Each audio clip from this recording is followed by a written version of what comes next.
There was a man who loved a woman. Every day he would walk behind her in the sunset, admiring her shadow. One day she died, but he continued to visit the same place every day. One day a friend of his asked, "Why do you keep going back there?" "She's not coming back," he replied. "I know she's not coming back, but there's still one thing left of her, her shadow." Then he would sit down and wait for the sun to set, admiring her shadow. Years went by and the old man became even older. His hair turned white, his back was bent, and his eyes were filled with wrinkles, but he never stopped walking behind her shadow. One day, as he was walking, he felt a tap on his shoulder. He turned around and saw a young girl. She asked, "Can I help you?"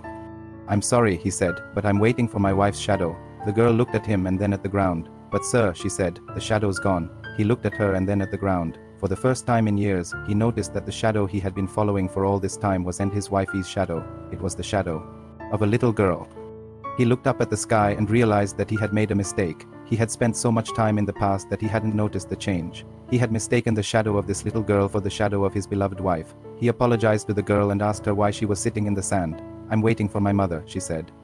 "She promised me that she would come back for me, but she's been gone for a long time and I'm scared." The old man felt a pang of sympathy for the little girl. He knew what it was like to wait for someone who never came back. He sat down next to her and said, "Don't worry, I'm sure your mother will be back for you soon." They sat in silence for a while, and the old man thought about how he had wasted so much time following the wrong shadow. He had been so focused on his own grief that he hadn't noticed the people around him. When the sun began to set, the girl's mother came back and knelt down beside her daughter. "I'm sorry I was gone so long," she said. "I had to go into town to get some medicine." The girl threw her arms around her mother's neck. "It's okay, Mommy," she said. "I knew you'd come back for me." The old man watched them and smiled. Maybe it wasn't too late for him to find a new purpose in life, he thought. Maybe he could help other people who were lost in their own grief.